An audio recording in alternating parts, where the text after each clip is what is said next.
I haven't done any AliExpress videos recently. Well, I think it's time to change that.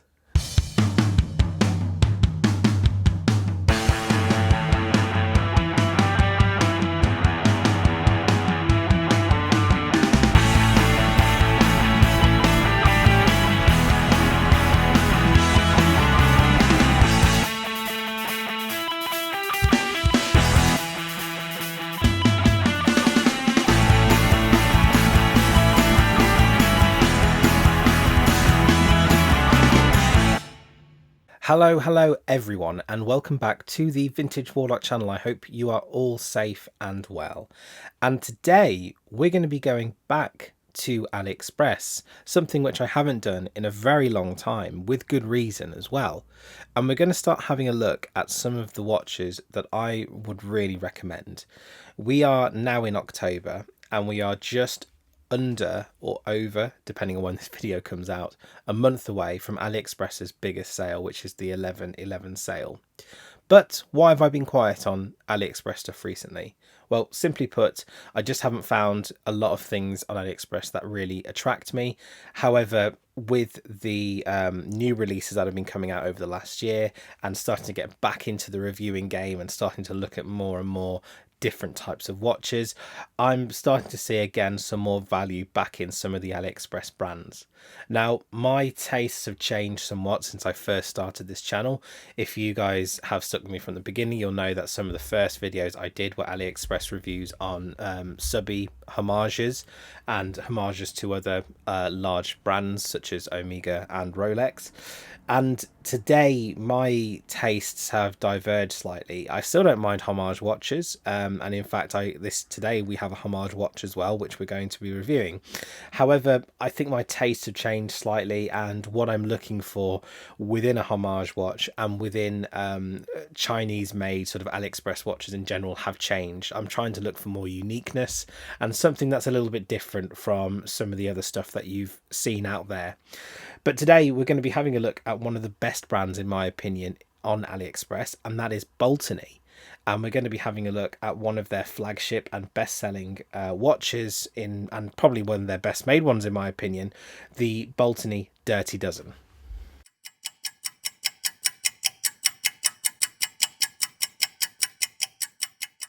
So sorry for the ramble there before getting into the main part of the review. So a couple of things I need to let you know before we kick off this review.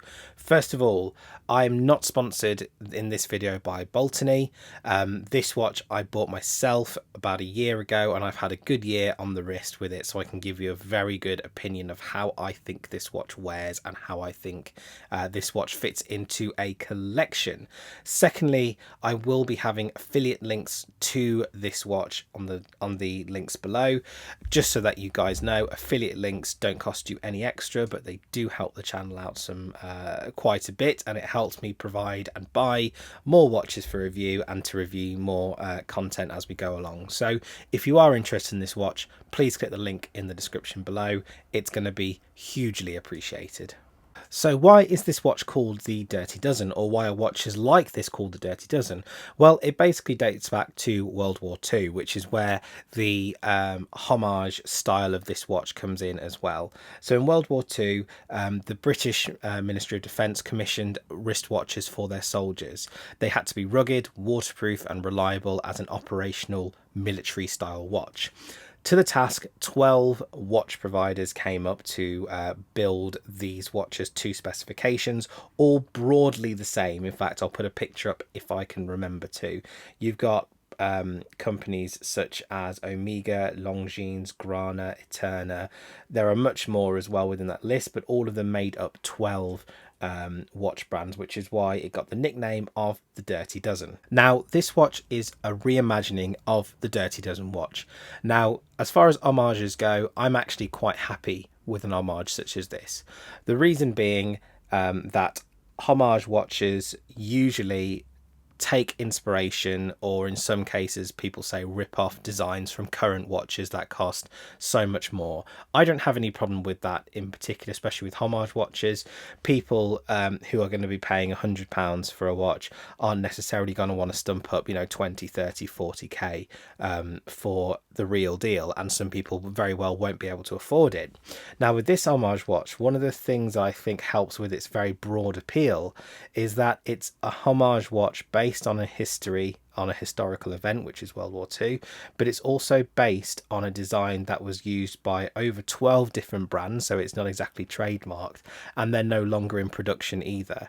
So I think with all of those factors coming together, you have to sort of look at it realistically and say, actually, if you want a good recreation of one of these watches that isn't a dirty dozen, you want something that's more reliable for today, then having a look at an Homage watch, whether it's Baltany or whether it's another brand, is a really good way to go. And I have to say that given the quality and everything else on display, Baltany have done an incredible job with a recreation of this watch. It's not an exact copy, there are some differences on there. Sort of look at the minute track, for example, that is more in keeping with the W10 watches, I believe, that Hamilton and some other military issue watches released with a sort of a cushion style case in the 70s.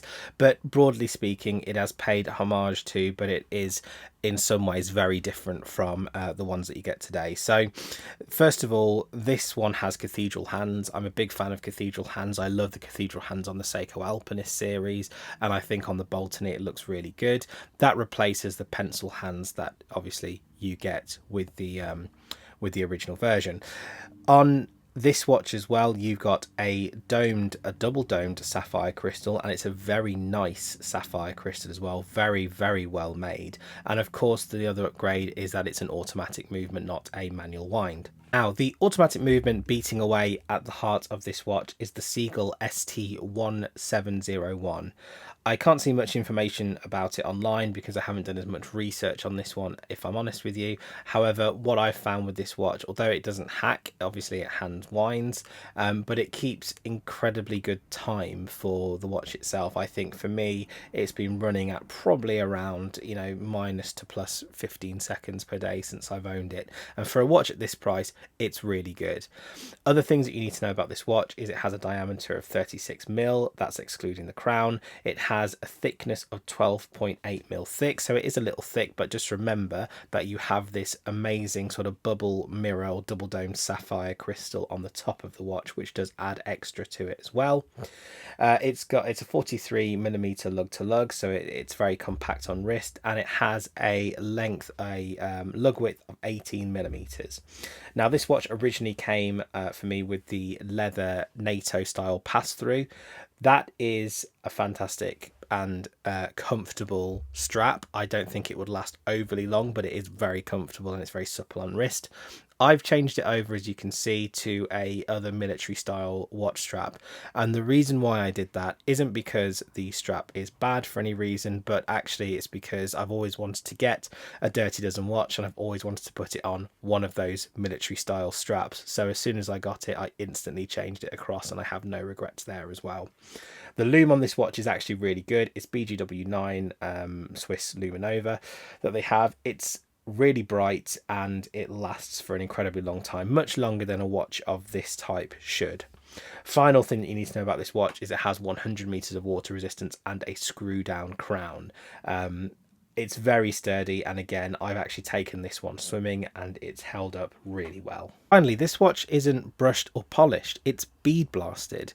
Now, I was surprised when my Bulova Luna Pilot had bead blasted finish. I thought that was incredibly good for the price, but this is under £200 and it is bead blasted, and I think it works really well with the watch. It helps give it that military aesthetic, and it makes it feel a little sturdier, like you can wear this almost on any occasion and feel as if it's going to last for a really long time. Now that we've got the specifications out of the way and a little bit of praise over the bead blasting, let's go into what I like about this watch. So first of all, what I really like about this watch is the design. I think the design is unique. Yes, other AliExpress vendors and some other homage or military watch brands outside of that are starting to recreate this watch, but I think in terms of first mover advantage, you've got the Baltany, and it's done really well there.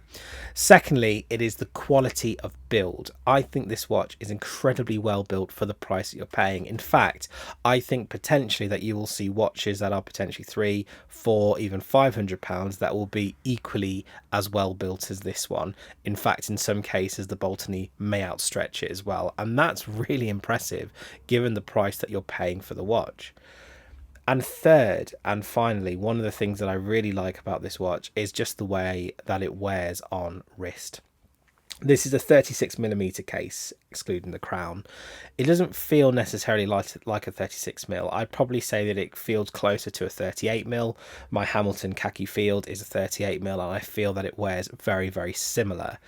It also feels really robust, and it feels really well made as well. So when you have it on wrist and you're wearing it, it just feels like a bit of a different watch to some of the others that you would wear, and it doesn't feel flimsy. It doesn't feel like anything's just going to fall apart or break on you at any given moment. Yes, the movement for this watch may not hack, but if you're looking at some of the original versions of this watch, of course they wouldn't hack either. The Seagull ST movement that we have in the watch is a very good movement. Seagull are one of the largest manufacturers of movements as well, so I have no doubt that the quality of movement of this watch is good. It may not be as great as a Seiko NH35 or some of the High Beat Miyota series, but I think for what it does and for the price that you're paying with all of the other build quality, I think it matches it really well, and I think it suits the watch really well, especially with the sub second hand too. So what am I not so keen on with this watch? Well, it's hard to say, because I quite like this watch. It really suited me, and I bought this from my own money as well after doing research, so I feel as if pretty much all of the aspects of this watch really fit in with my character and what I like. However, if I was to be really, really nitpicky, one of the only things that I would say, probably actually the only thing I'd say, is maybe the NATO leather style strap will probably not last very long. As I said before, I don't feel there's anything wrong with it in particular. It is very comfy on wrist.